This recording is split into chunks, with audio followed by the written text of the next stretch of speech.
Hello friends, good morning to all of you. आज हम लोग क्लास 10th का 2021 का शिफ्ट 1 का लघु उत्तरीय प्रश्न करने वाले हैं। इससे पहले 2022 का लघु उत्तरीय प्रश्न आपको करा दिया गया है, शिफ्ट 1 और शिफ्ट 2 दोनों का। आज हम लोग 2021 का करने वाले हैं शिफ्ट 1 लघु उत्तरीय प्रश्न, जो कि क्वेश्चन नंबर 1 से लेके 15 तक पार्ट 1 में और 16 से लेके 30 तक पार्ट 2 में हम लोग करेंगे। तो चलिए स्टार्ट करते हैं। पहला प्रश्न है, एक द्विघात बहुपद ज्ञात करें जिसके शून्यकों का जोड़ √2 एवं शून्यकों का गुणनफल 1/3 है। चलिए, क्वेश्चन हम पहले से ही लिख के रख लिए हैं ताकि आप लोग का समय नहीं बर्बाद हो। क्वेश्चन क्या है? पहला, बहुपद ज्ञात करें, शून्यकों का जोड़ दिया है, कितना दिया है? √2 एवं शून्यकों का गुणनफल 1/3। चलिए, शून्यकों का जोड़ दिया है यानी अल्फा प्लस बीटा दिया है, कितना दिया है? √2। और अल्फा शून्यकों का गुणनफल यानी अल्फा इंटू बीटा दिया है, कितना दिया है? 1/3। ठीक है, तो द्विघात बहुपद के लिए एक सूत्र होता है। द्विघात बहुपद के लिए क्या सूत्र होता है? x² minus alpha plus beta into x plus alpha into beta. इसका मान पुट कर देंगे हम लोग। x² है, अल्फा प्लस बीटा हम लोग का क्या है? √2, तो यहाँ पर √2 x है तो x plus alpha into beta, alpha into beta हम लोग का क्या है? 1/3। ये था आसान प्रश्न 2 नंबर का, काफ़ी ईजी था। चलिए क्वेश्चन नंबर सेकंड चलते हैं। सेकंड क्या है क्वेश्चन?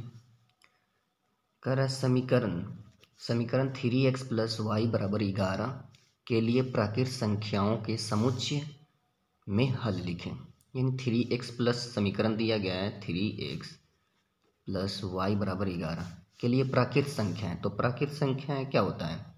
तो प्राकृत संख्या यानी 1 से होता है, यानी प्राकृत संख्या के लिए यानी 1 2 3 4 प्राकृत संख्याओं के लिए समुच्चय में हल लिखें, यानी इसके हल लिखना है। यानी ये जो 1 है, 2 है, 3 है, 4 है, इसमें हम लोग मान पुट करेंगे। यानी x के जगह पे एक बार 1 रखेंगे, फिर 2 रखेंगे, फिर 3 रखेंगे, फिर 4, ऐसे रख के और सबका मान देखेंगे। तो हम लोग क्या करते हैं, जब x बराबर 1 लेते हैं तो देखते हैं y बराबर क्या आएगा। तो जब हम x बराबर 1 रखेंगे तो यहाँ पर 3 × 1 हो जाएगा। समीकरण में मान पुट करते हैं तो 3 × 1 प्लस y = 11। तो यहाँ से क्या हो जाएगा? 3 हो जाएगा प्लस y = 11, यानी y बराबर कितना आ गया? 11 - 3 = 8। यानी जब हम लोग x का मान 1 रखें तो y का मान 8 आया, और जब हम लोग x का मान 2 रखते हैं तो देखते हैं तो क्या हो जाएगा? 3 × 2 हो जाएगा प्लस y = 11। तो 3 दूना 6, 6 उधर चल जाएगा तो कितना हो जाएगा? 11 - 6 यानी 5, यानी y = 5। तो ऐसे ही x = 3 रख के, x = 4 रख के हम लोग ऐसे जांच कर सकते हैं। तो ज़्यादा नहीं, हम लोग 2 या 3 ले सकते हैं। तो अभी हम लोग 2 ही रखते हैं, यानी यहाँ पर सिर्फ मान लिख देंगे। अतः जब हम लोग x = 1 रखे तो y का मान कितना आया था? 8। एवं जब हम लोग x का मान 2 रखेंगे तो कितना आया? y का मान 5। ऐसे ही एक और भी आप लेकर कर सकते हैं, 2 भी कर देते हैं तो भी सही है। चलिए क्वेश्चन नंबर 3 क्या करा? के किस मान के लिए निम्न रैखिक समीकरणों के युग्म के अपरिमित रूप से अनेक हल होंगे। यहाँ पर समीकरणों के अपरिमित रूप से अनेक हल होंगे। चूँकि समीकरण हम नहीं लिखे, समीकरण यहाँ पे लिख देते हैं। क्वेश्चन में क्या है समीकरण? तो समीकरण आपका था kx + 3y - k - 3 है बराबर 0, और दूसरा समीकरण है 12x + ky - k बराबर 0। ये आपका 2 समीकरण दिया गया है, क्वेश्चन में ही है, और इसका k का मान निकालना है, और ये अनेक हल हैं, अनेक हल हैं। ठीक है, चलिए तो हम लोग चलते हैं। अनेक हल का शर्त क्या होता है? अनेक हल के लिए शर्त, तो अनेक हल के लिए शर्त होता है a1/a2 = b1/b2 बराबर होता है C1 बटा C2, यानी ये तीनों आपस में बराबर होता है। चलिए हम लोग मान रख देते हैं। तो A1 क्या है हम लोग का K, ये जो फर्स्ट गुणांक होता है A1 होता है, ये A2 होता है, ये होता है B1 B2 और C1 C2, ये होता है A1। तो A1 कितना है K, A2 12, B1 बटा B2, B1 कितना है 3 और B2 कितना है K, C1 कितना है माइनस K माइनस 3 ना, चिन्ह को भी लेंगे माइनस K माइनस 3, C2 कितना है माइनस K, तो यहाँ पर माइनस K, माइनस माइनस तो कट जाएगा, यानी इसके पहले बराबर कर देते हैं K बटा 12, इसको थोड़ा और ऊपर करते हैं, बराबर क्या करते हैं हम लोग 3 बटा के, एक बार कर दिए इसको बराबर, अब इसको और इसको बराबर कर देते हैं, यानी 3 बटा के बराबर के माइनस 3 बटा के।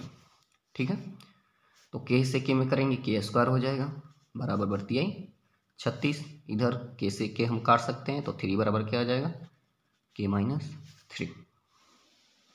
चलिए के स्क्वायर बराबर 36 है, तो के बराबर कितना हो जाएगा, स्क्वायर इधर आएगा तो रूट में हो जाएगा 36, यानी के बराबर आ गया हम लोग का प्लस माइनस 6 आ गया ना। और इधर 3 के बराबर के माइनस 3 है, यानी माइनस 3 को उधर लाएंगे प्लस 3 हो जाएगा, यानी 3 प्लस 3 बराबर के, यानी के बराबर इधर से 6 आ गया। तो ये आ गया के का मान 6 भी हो सकता है और माइनस 6 भी हो सकता है, अतः के बराबर 6 ले लेते हैं, ये हो गया आंसर। चलिए क्वेश्चन नंबर 3 कर लिए, अब क्वेश्चन नंबर 4 पर चलते हैं।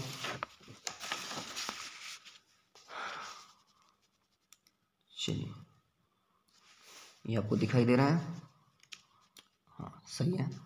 चलिए क्वेश्चन नंबर 4 क्या है, त्रिभुज ए बी सी में डी समांतर बी सी और ए डी बटा डी बी बराबर 3/5, यदि ए सी बराबर 4.8 हो तो तब ए बी सॉरी ए ई की लंबाई क्या होगी। इससे पहले एक हम लोग त्रिभुज बनाते हैं,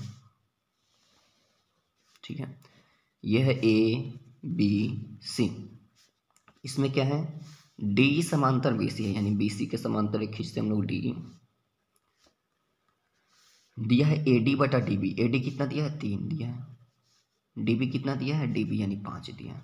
ठीक है, ए ई हमको निकालना है, तो इसको हम लोग एक्स मान लेते हैं, और ए सी दिया है 4.8, यानी कि ये पूरा दिया है 4.8 सेंटीमीटर, ये पूरा दिया है। ठीक है, ये 3 सेंटीमीटर 3 5 दिया था। अच्छा ये पूरा 4.8 है और ये एक्स है, तो ये कितना होगा, पूरा में से अगर हम इसको घटा देते हैं इतना को, तो बचेगा इतना ही, यानी 4.8 माइनस एक्स, ये वाला हो जाएगा, इसी हो जाएगा। चलिए यहाँ पर दिया है हम लोग को, दिया है क्या दिया है डी ई समांतर बी सी दिया है ना, और हम लोग जानते हैं किसी त्रिभुज में समांतर रेखा जो है से भुजाओं को 2 अनुपात में विभाजित करता है, यानी ए डी बटा, जब ये समांतर है तो हम लोग लिख सकते हैं ए डी बटा डी बी बराबर ए ई बटा ई सी, ए ई बटा ई सी। चलिए तो ए डी बटा डी बी तो हम लोग का पहले से ही दे रखा है 3/5, ए ई हम लोग मान लिए हैं एक्स, और ई सी क्या हम लोग का है 4.8 माइनस 6, 4.8 माइनस एक्स, यही है। चलिए 5 से एक्स में करेंगे कितना हो जाएगा 5x, और 3 से 4.8 में गुना करेंगे तो 3 8 24 की 4, हाथ में 2, 3 चौके 12 और 2 14, ये हो गया। माइनस 3 से x में करेंगे 3x, ये माइनस 3x इधर आएगा तो प्लस 3x, और 5 और 3 8 भी हो जाएगा। करते हैं जल्दी से, ये 14.4, ठीक है, तो x बराबर कितना हो जाएगा, ये 14.4 है तो 144 बटा 10 भी लिख सकते हैं, और इधर 8 आएगा तो इधर भाग में हो जाएगा, यानी 8 गुना 10, तो ये कितना से कटेगा 8 एकम 8 8 8 64, 18 से, और 10 से 18 कितना में कटेगा 1.8, यानी x का मान कितना आ गया 1.8, x हम लोग क्या माने थे ए ई, अतः हम लोग का जो ए ई आ गया ये आ गया 1.8 सेंटीमीटर, हो गया आंसर, इजी था। चलिए क्वेश्चन नंबर 5 पे चलते हैं हम लोग। 5 क्या कर रहा है, तो 5 है, यदि 4 tan थीटा बराबर 5 4 टेन थीटा बराबर दिया है 4 टेन थीटा बराबर 5। तो यहाँ से टेन थीटा बराबर कितना हो जाएगा 5/4 हो जाएगा ना, 4 इधर आएगा। और ये टेन थीटा बराबर क्या होता है P/B, यानी यहाँ से हम लोग को क्या मालूम करना होगा H। तो H बराबर फॉर्मूला क्या होता है P² प्लस H², यानी 5 का होल स्क्वायर करेंगे प्लस 4 का होल स्क्वायर करेंगे तो कितना हो जाएगा 5 का होल स्क्वायर हो जाएगा 25 और 4 का स्क्वायर 16, यानी 25 16 जोड़ेंगे हैं हम लोग तो √41 आएगा। तो 41 हम लोग का आ गया, ये आ गया H। चलिए यहाँ पर प्रश्न में है 5 cos theta minus 3 sin theta बटा cos theta plus 2 sin theta, यानी ये देख रहे हैं हम लोग क्वेश्चन cos थीटा और sin थीटा के रूप में है, दो ही है। तो हम लोग सिंपल मालूम पहले कर लेते हैं ना, sin थीटा बराबर सूत्र क्या होता है P/H। P तो दे रखा है 5, H हम लोग अभी निकाले √41, ठीक है। और ऐसे ही अगर cos थीटा का हम लोग मान निकालते हैं तो B/H सूत्र होता है, B कितना है 4 है और H अभी हम लोग को निकाले हैं √41, ठीक है। चलते हम लोग प्रश्न पर, निकालना था हम लोग का 5 cos theta minus 3 sin theta बटा cos theta plus 2 sin theta, यही है 5 cos थीटा। तो cos थीटा का हम लोग मान है 4/41 है minus 3 sin theta, 3 sin theta हम लोग का कितना है 5/41 है। cos थीटा हम लोग का क्या है 4/√41 है प्लस 2 sin थीटा हम लोग का क्या है 5/√41 है। चलिए नहीं दिखाई दे रहा था, सॉरी। ये सबका मान सिर्फ रख दिए, ये देखकर आप लोग फॉर्मूला पर देख लीजिएगा। 2 sin थीटा था तो 2 sin थीटा का मान 5/√41 और cos थीटा था तो cos थीटा का मान 4/√41 यहाँ पर रख दिए सिर्फ। चलिए आगे देखते हैं हम लोग। तो क्या है 5 से 4 में गुना करेंगे 20/√41 हो जाएगा, माइनस है तो माइनस 3 × 5 = 15 और नीचे √41 है तो √41 हो जाएगा बटा 4/√41 और ये क्या हो जाएगा 5 × 10/√41 ये हो जाएगा। चलिए इसके बाद क्या है तो √41 20/√41 और 15/√41 तो घटा देंगे सिंपल, तो कितना हो जाएगा 5/√41 और ये 4/√41 प्लस 10/√41 यानी 14/√41, यानी ये से कट जाएगा तो 5/14 हम लोग का सिर्फ आंसर आ जाएगा। हो गया आंसर, काफ़ी इजी है। चलिए क्वेश्चन नंबर 6 पर चलते हम लोग। क्वेश्चन नंबर 6 क्या कर रहा है मान निकालना है 5 cos square 60 degree plus 4 sec square 30 degree minus 10 square 45 और sin square 30 plus cos square 30। चलिए 5 cos स्क्वायर 60 डिग्री, तो 5 cos 60 का मान कितना होता है 1/2, यानी 1/2 का square plus 4 sec square 30 degree. तो sec 30 का अगर मान आपको नहीं याद है तो cos 30 का तो याद ही होगा। cos 30 का क्या होता है √3/2, इसको उल्टा कर देंगे तो 2/√3 का होल स्क्वायर हो जाएगा, माइनस 10 स्क्वायर 45, ये तो याद होगा 1। और हम लोग एक चीज़ जानते हैं sin square theta plus cos square theta बराबर 1, तो इसको मान रखने से कोई फायदा है नहीं, क्योंकि ये sin स्क्वायर थीटा 30 डिग्री यहाँ पर भी है और थीटा यहाँ पर भी दोनों बराबर है और sin स्क्वायर cos स्क्वायर के रूप में है तो 1 आएगा, तो हम लोग सिंपल यहाँ पर 1 लिख देते हैं, ठीक है। तो ये हो जाएगा 5 और 1/2 का होल स्क्वायर कितना हो जाएगा 1/4 प्लस 2 का होल स्क्वायर 4 हो जाएगा और √3 का होल स्क्वायर 3 हो जाएगा, ये माइनस का 1। तो ये हो जाएगा 5/4 प्लस 4 × 4 = 16/3, यहाँ पर -1। अब एलसीएम ले लेते हैं, 4 और 3 का एलसीएम हो जाएगा 12, 4 × 3 = 12, 3 से 5 में 15 हो जाएगा, 3 × 6 = 12, 16 × 4 = 64 माइनस 1 से 12 हो जाएगा। चलिए 64 और 15 जोड़ देते हैं तो 5 × 4 = 9, 6 × 1 = 7, माइनस 12 भी है घटाना भी है, तो 9 में से 2 जाएगा 7 और 7 में से 1 जाएगा 6, यानी 67/12 इसका सिंपल आंसर आ गया। काफ़ी इजी था। चलिए क्वेश्चन नंबर 6 भी हो गया। चलिए 7 नंबर प्रश्न देखते हैं क्या है। उस बिंदु के निर्देशांक ज्ञात करें जो बिंदुओं -1 7 और 4 - 3 को मिलाने वाली रेखाखंड को 2:3 के अनुपात में अंतर विभाजित करता है। चलिए इसको हल करते हैं। कह रहा है एक रेखाखंड, तो पहले एक रेखाखंड हम लोग बनाते हैं और यहाँ पर एक बिंदु लेते हैं ए और बी, और ए बी को क्या कर रहा है, इसको विभाजित कर रहा है 2:3 के, यानी 2:3 के अनुपात में विभाजित कर रहा है। ए का निर्देशांक कितना दिया है, -1 7, -1 कर लेते हैं, और बी का निर्देशांक 4 - 3, और इसका हमको निर्देशांक ज्ञात करना है जो 2:3 के अनुपात में विभाजित कर रहा है। इसका हमको नहीं मालूम है तो मान लेते हैं माना x और y, ठीक है।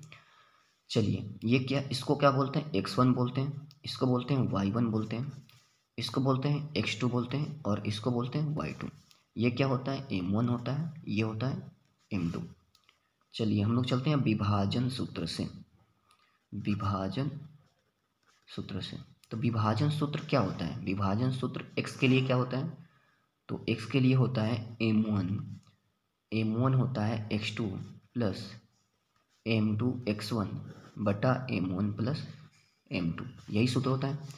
m1 आपका कितना दिया है 2, x2 आपका कितना दिया है 4, और m2 कितना 3 है, यानी +3, x1 कितना है -1, ये -1 बटा m1 प्लस m2 यानी 2 + 3, तो ये कितना हो जाएगा, 4 दूना 8 हो जाएगा, और ये कितना हो जाएगा, 3 से -1 में करेंगे -3 हो जाएगा, और ये 2 और 3 5 हो जाएगा, यानी 8 में से 3 जाएगा तो 5 बचेगा, यानी 5/5 आएगा, यानी ये कट के 1 आ गया, ठीक है। अब निकालते हैं ये y के लिए, तो y का क्या होता है, y के लिए सूत्र होता है m1 y2 plus m2 y1 बटा होता है m1 प्लस m2, यही होता है। चलिए मान को हम लोग पुट करते हैं। m1 आपका कितना दिया है 2 दिया है, y2 आपका कितना दिया है -3 प्लस m2 आपका कितना दिया है 3 दिया है, y1 आपका कितना दिया है, y1 7 दिया, और m1 प्लस m2 यानी 2 + 3, ये कितना हो जाएगा, 2 से -3 यानी -6 प्लस 3 7 21 बटा 2 3 5, 21 में से 6 जाएगा 15, यानी 15/5 यानी 5 दिए 15, यानी 1 आया x और y का निर्देशांक 3 आया, अतः हम लोग का p का निर्देशांक कितना हो जाएगा, x y माने थे यानी 1 और 3 हो जाएगा, अतः p का निर्देशांक 1 और 3, ये हो गया आंसर। चलिए नेक्स्ट, चलिए क्वेश्चन नंबर 8 देखते हैं। क्वेश्चन नंबर 8 क्या कर रहा है, किसी बेलन के वक्र पृष्ठ का क्षेत्रफल 1760 सेंटीमीटर स्क्वायर एवं इसके आधार की त्रिज्या 14 सेंटीमीटर है, तो बेलन की ऊंचाई क्या होगी। यहाँ पर हम लोग का दिया है बेलन का वक्र पृष्ठ का क्षेत्रफल कितना दिया है, 1760 सेंटीमीटर स्क्वायर, तो जो दिया है उसको पहले हम लोग लिख लेते हैं। बेलन का वक्र पृष्ठ का क्षेत्रफल कितना दिया है, तो 1760 सेंटीमीटर स्क्वायर। अच्छा, बेलन का वक्र पृष्ठ का क्षेत्रफल क्या होता है, तो ये होता है 2πr/h, यानी ये इतना बराबर ही दिया है 1760, क्योंकि बेलन का वक्र पृष्ठ दिया है, तो बेलन का वक्र पृष्ठ तो ये होता है 2πr/h, यानी 2πr/h बराबर दिया है 1760, तो 2π का मान 22/7, r यानी त्रिज्या इसका तो दिया, आधार का त्रिज्या 14, और हमको इसका ऊंचाई निकालना है, सब चीज़ तो मालूम है, 1760, 7 दूना 14, ये क्या हो जाएगा 2 × 22 × 2 × h बराबर 1760। चलिए तो h बराबर क्या हो जाएगा 1760, इधर सब गुना में इधर आएगा तो भाग में, यानी 2 × 22 × 2, तो ये 22 8 176, और ये 0 है तो 0, और 2 दूना 4, और 4 से ये कट जाएगा 80, कितना बार में 20 बार में, यानी h बराबर हम लोग का कितना आ गया 20 सेंटीमीटर, सिंपल आंसर, ऊंचाई 20 सेंटीमीटर। चलिए क्वेश्चन नंबर 9 देखते हैं हम लोग। 9 क्या कर रहा है, यदि द्विघात बहुपद 5x² - 7x + 1 के शून्यक अल्फा और बीटा हो तो 1/अल्फ़ा प्लस 1/बीटा का मान क्या होगा। चलिए, इसका शून्यक दिया है, अल्फ़ा और बीटा है, ठीक है। अल्फ़ा एवं बीटा इसका शून्यक है, हम लोग का ये है द्विघात बहुपद। तो हम लोग निकाल लेते हैं क्या, अल्फ़ा प्लस बीटा, पहले शून्यकों का योगफल निकाल लेते हैं। तो शून्यकों का योगफल के लिए सूत्र क्या होता है, -b/a होता है, -b होता है। तो b कितना है, b भी तो माइनस में है, -7। a कितना दिया है, 5। तो ये कितना हो जाएगा, माइनस माइनस प्लस 7/5, ये हो गया। अब हम क्या करते हैं, शून्यकों का गुणनफल निकाल लेते हैं, यानी अल्फ़ा इंटू बीटा। तो अल्फ़ा इंटू बीटा के लिए सूत्र होता है, क्या होता है, c/a, यही होता है। c क्या है, 1 है, a हम लोग का क्या है, 5 है, यानी 1/5 आ गया।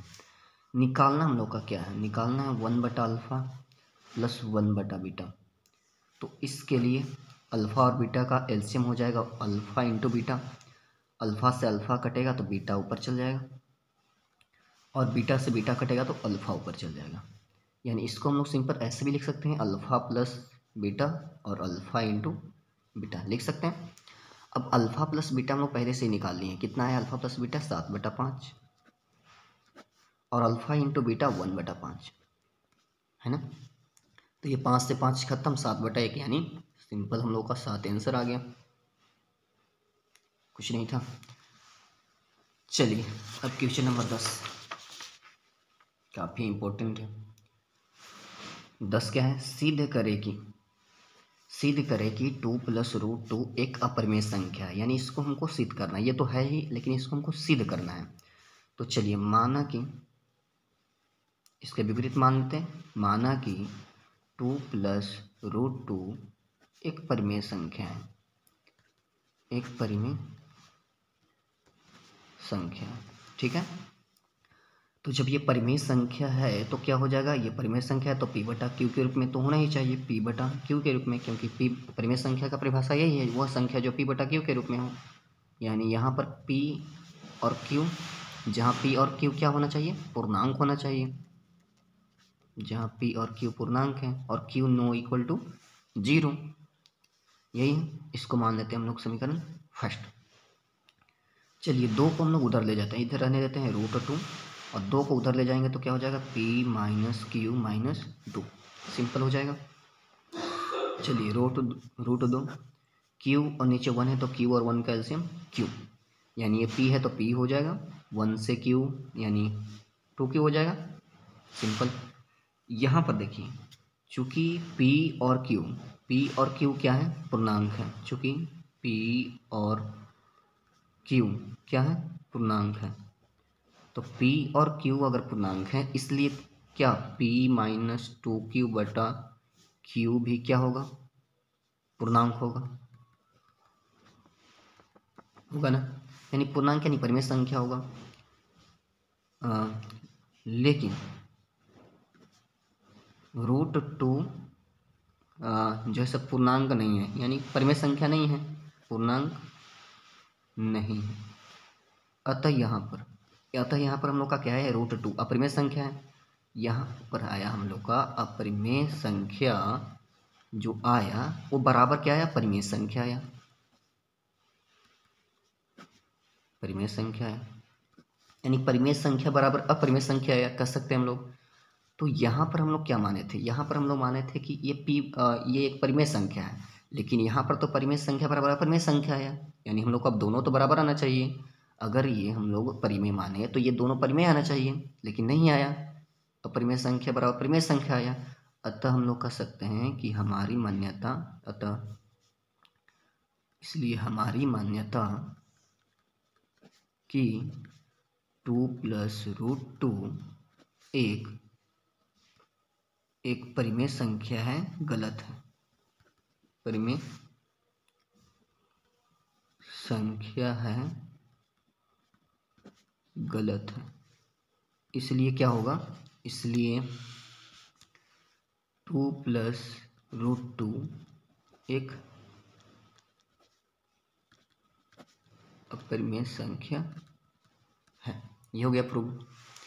चलिए, क्वेश्चन नंबर 11 देखते हैं। क्वेश्चन नंबर 11 क्या है, द्विघात सूत्र का प्रयोग कर समीकरण x² + 12x + 35 = 0 का हल निकालें।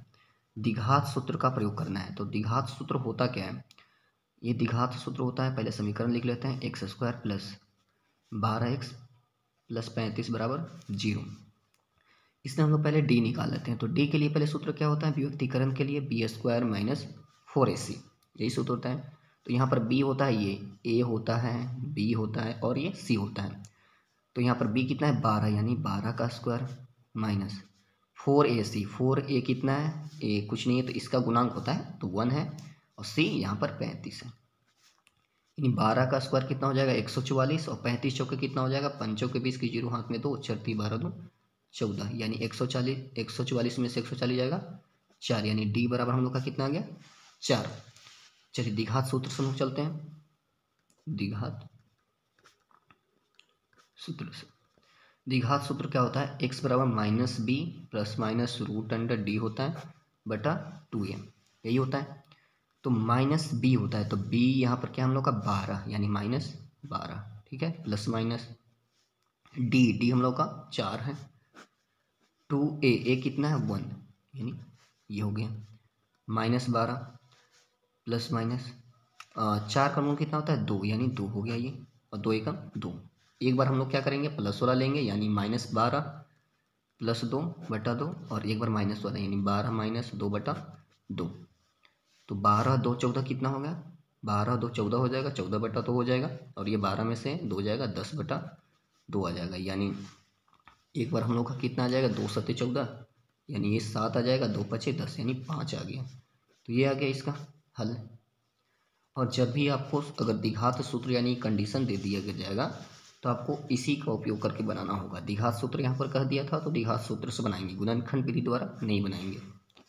चलिए 12 नंबर देखते हैं। 12 नंबर क्या है, एक मिनट कैमरा प्रॉब्लम है, सही हो जाएगा, हाँ हो गया। 2 + 4, यहाँ पर बार को निम्न भिन्न सरलतम रूप में लिखें। देखिए ये जो ऊपर बार आता है इसका मतलब क्या होता है, ये संख्या दोहरा आ रहा है, यानी बार बार आ रहा है, यानी 2.4 के ऊपर बार है। यानी यहाँ पर हम लोग लिख सकते हैं, माना इसको मान लेते हैं x बराबर क्या 2.4 बार है, यानी 4 जो ऐसे बार बार आ रहा है, ऐसे हम लोग इसको मान लेते हैं, इसको मान लेते हैं समीकरण फर्स्ट। अब हम क्या करते हैं, दोनों तरफ 10 से गुना करने पर, 10 से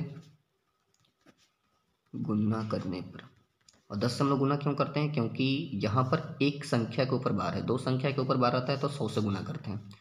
तो अगर हम 10 से गुना करते हैं तो 10x में करेंगे 10x हो जाएगा, और इधर 10 से गुना करेंगे तो एक अंक पॉइंट के बाद वाला इधर आ जाएगा, यानी ये 4 इधर आ जाएगा तो कितना हो जाएगा 24 हो जाएगा, और 0.4 तो बार बार आ ही रहा है। ये हो गया समीकरण सेकंड। अब हम लोग क्या करेंगे, समीकरण सेकंड में से फर्स्ट को घटा देंगे, यानी यहाँ पर लिखेंगे समीकरण सेकंड में से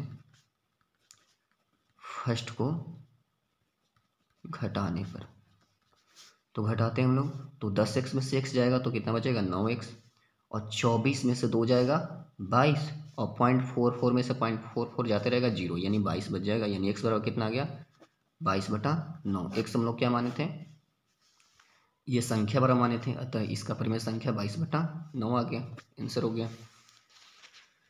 चलिए 13 नंबर प्रश्न देखते हैं, ये भी इजी है।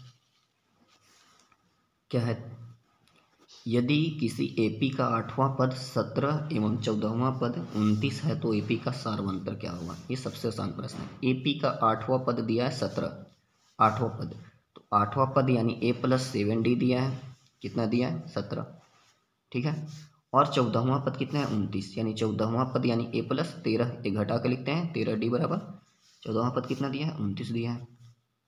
ये माननीय समीकरण फर्स्ट और सेकंड। अब क्या करते हैं, घटाने पर घटा देते हैं, तो ये माइनस कट जाएगा, ये माइनस हो जाएगा, ये माइनस हो गया, यानी माइनस का चिन्ह, माइनस का अंक बढ़ा है तो माइनस वाला होगा। 13 में से 7 गया 6d, यहाँ पर भी 29 माइनस में होगा, और 29 में से 17 जाएगा 12, यानी माइनस से माइनस खत्म, d बराबर 6 दूना 12, यानी d बराबर 2, अतः सार्वंतर कितना आ गया 2, सिंपल।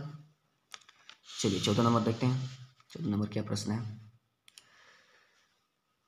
ये क्या है, यूक्लिड विभाजन एल्गोरिथ्म के प्रयोग से 255 एवं 867 का मासा निकालें। चलिए किसके प्रयोग से निकालना है, यूक्लिड विभाजन एल्गोरिथ्म के प्रयोग से। तो यहाँ पर चलते हैं, उसी के चलेंगे, यूक्लिड विभाजन एल्गोरिथ्म से। ये क्या कहता है यूक्लिड विभाजन एल्गोरिथ्म, ए बराबर बी क्यू प्लस आर, यही कहता है। यहाँ पर क्या है, ए यहाँ पर क्या होता है, बड़ा संख्या होता है, तो ए हम लोग किसको मानेंगे 867 को, और बी किसको मानेंगे 255 को, क्योंकि ये छोटा है। चलिए तो यहाँ पर स्टेप 1 में चलते हैं हम लोग। स्टेप 1 में तो ए बराबर बी क्यू प्लस आर है, तो ए 867, बी क्यू तो बी कितना है 255, और क्यू के यहाँ कितना आएगा, तो हम लोग यहाँ पर साइड में करके देख लेते हैं 255, साइड में ही आपको क्वेश्चन पेपर में भी करना होगा, यानी 867। तो 2 चौके 800 वो 55, तो ज़्यादा तो लगेगा नहीं, ये 3 से ही लगेगा, 3 से ही लगेगा, तो 3 से लगेगा, हाँ 300 लगेगा, ठीक है। तो 3 से लगाते हैं, तो 3 पचे 15 की 5 हाथ में 1, 3 पचे 15 1 16 की 6 हाथ में 1, 3 दूना 6 1 7, ये हो गया। 7 में से 5 गया 2, 6 6 0, और 8 में से 7 गया 1। चलिए तो यहाँ पर 3 आया, ये जो क्यू होता है ये वाला होता है क्वाइटेंट यानी भागफल, तो क्यू के जगह पे हम लोग 3 लिख सकते हैं। आर आपका रिमाइंडर यानी जो शेष बचा, यानी 102। अब चलते हैं स्टेप 2 में। तो स्टेप 2 में क्या हो जाएगा, अब हम भाग देंगे किससे, 255 में, 255 में भाग देंगे, किससे भाग देंगे, शेष से भाग दिया था, इससे भाग दिया जाता है, तो 102 से हम लोग 255 में भाग देते हैं। इधर आप लोग को दिखाएं, शायद नहीं दे रहा होगा, कर देते हैं ना। तो ये 200 लगेगा, तो ये हो जाएगा 204, तो 5 में से 4 गया 1, और 5 में से 0 जाएगा, यही बचेगा, यानी 102 से हम लोग भाग दिए, तो कितना आया, 2 बार में लगा, और शेषफल बचा 1। अब चलते हैं स्टेप 3। तो स्टेप 3 में हम लोग क्या करेंगे, अब 102 में भाग देंगे, यहाँ वाला भाग देते हैं, तो 102 से भाग देंगे, और शेष चूँकि 51 बचा था, तो ये इतना ही लिखें 51, तो अब 51 से भाग देंगे, तो 51 से भाग देते हैं किस में, 102 में, तो ये तो सिंपल कट जाएगा, 51 दूना 102 कट जाएगा, कट गया, यानी 51 दूना 102 प्लस 0, जब तक शेषफल 0 नहीं आता है तब तक भाग दिया जाता है। अतः हम लोग का एचसीएफ कौन होता है, जितना से कटता है, यानी ये वाला होता है, यानी यहाँ पर 51 आ गया आंसर हम लोग का एचसीएफ। काफ़ी ईजी था। चलिए लास्ट प्रश्न बच रहा है 15 नंबर, जल्दी से देखते हैं 15 नंबर क्या करें। तो 15 नंबर है, दो संख्याओं का योगफल 50 है एवं उसमें से एक संख्या दूसरी संख्या की 7/3 गुनी है, तो संख्याएं निकालें। देखिए उनमें से एक संख्या दूसरी संख्या की 7/3 गुनी है, यानी यहाँ पर देखिए, और दो संख्याओं का योगफल 50 है, उनमें से एक संख्या दूसरी संख्या की 3 गुनी है। चलिए माना कि दूसरी संख्या x मान ली, और पहली संख्या यानी एक संख्या, चलिए एक संख्या लेके चलते हैं, एक संख्या यानी पहली संख्या, और ये क्या जो एक संख्या जो है ये दूसरी संख्या की 7/3 गुना है, यानी दूसरी इसका हम 7/3 गुना यानी 7/3x, इन आएगा, यही आएगा। चलते हैं प्रश्न से, क्या प्रश्न कर रहा है कि दो संख्याओं का योगफल 50 है, यानी ये दोनों संख्याओं को जोड़ेंगे तो कितना आना चाहिए, 50 आना चाहिए, यानी x + 7/3 बराबर 50 आना चाहिए। चलिए 1 ले लेते हैं, तो 3 से x में करेंगे 3x, और 1 से 7x में करेंगे 7x/3 बराबर 50। 7 3 10x ही हो जाएगा, 50 3 150, यानी सिंपल हम लोग का x बराबर कितना आ गया, 10 से ये काटेंगे 15 बार में, x बराबर 15। अतः x हम लोग क्या माने थे, दूसरी संख्या, अतः हम लोग का दूसरी संख्या 15, और एक संख्या कितना हो जाएगा, अतः एक संख्या, चूँकि एक संख्या 7/3x माने थे ना, 7/3 x बराबर 15 आया, तो 3 × 5 = 15 यानी 35 आ गया, और दूसरी संख्या तथा दूसरी संख्या x ही माने थे यानी 15, ये हो गया आंसर। काफ़ी ईजी था। Thanks for everyone. इसका पीडीएफ फॉर्म मिल जाएगा आपका सॉल्यूशन डिस्क्रिप्शन में, और जितने ही वीडियो पीछे डला हुआ है आप कृपया उसको एक बार ज़रूर देखें। Thanks for watching everyone, thank you.